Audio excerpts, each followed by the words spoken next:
و تمام قوم چون یک تن قیام نموده گفتند: هیچ یکی از ما به خیمه خود نخواهیم رفت و هیچ یکی از ما به خانه خود نخواهیم شتافت. و الحال ما باید در حق جبعه چنین کاری بکنیم: موافق قرعه بر آن بتازیم و 10 نفر از 100 از همه سبطهای اسرائیل و 100 نفر از 1000 و 1000 نفر از بیور بگیریم تا که توشه برای قوم بیارند. و همین که آنها برگردند ما به جبعه بنیامین موافق تمام قباحتی که وی در حق اسرائیل به عمل آورده است عمل نماییم. و همه اسرائیلیان یک دلانه چون یک تن نزد آن شهر جمع آمدند. و سبطهای اسرائیل به تمام سبط بنیامین آدم فرستاده گفتند: این چی شرارتی است که در میان شما روی داده است؟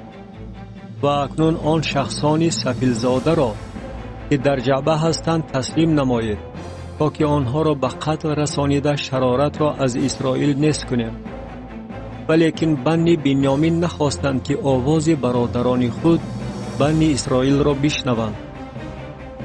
و بنی بنیامین از شهرها در جبهه جمع شدند تا که با بنی اسرائیل جنگ کنند. و از بنی بنیامین در آن روز از شهرها 26,000 مرد شمشیرزن صف کشیدند. غیر از این از ساکنان جبهه 700 نفر برگزیدگان صف کشیدند. از تمام این قوم 700 مردی برگزیده چپ دست بودند و همه اینها به موی سنگ می انداختند و خطا نمی کردند. و از اسرائیلیان غیر از بنیامین 400,000 نفر شمشیرزن صف کشیدند که همه‌شان مردان جنگی بودند.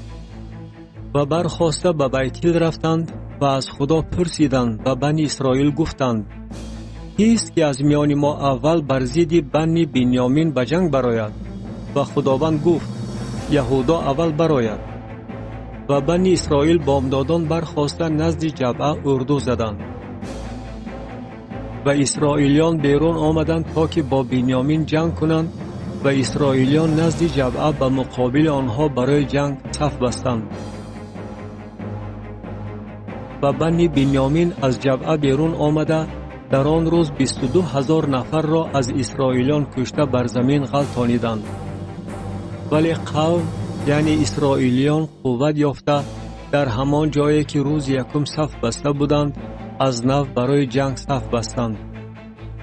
و بنی اسرائیل برآمده به حضور خداوند تا شام گریستند و از خداوند پرسیده گفتند: آیا باز بر ضد برادران خود بنی بنیامین برای جنگ نزدیک آییم؟ و خداوند گفت: بر ضد آنها برآیید. و بنی اسرائیل در روز دوم به جانب بنی بنیامین پیش آمدند. و بنیامینیان در روز دوم به پیشواز آنها از جبعه بیرون آمدند و از بنی اسرائیل باز 18,000 نفر را کشته بر زمین غلتانیدند که همه‌شان شمشیرزن بودند.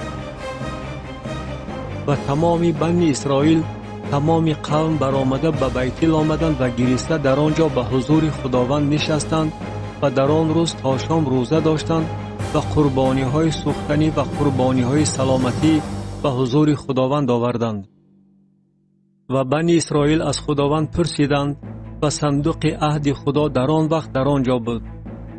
و فینحاس ابن العازر ابن هارون در آن ایام پیش آن می ایستاد و گفتند: آیا باز بر ضد برادران خود بنی بنیامین به جنگ برایم یا دست کشم؟ و خداوند گفت: برآیید، زیرا که فردا آنها را به دست تو خواهم سپرد.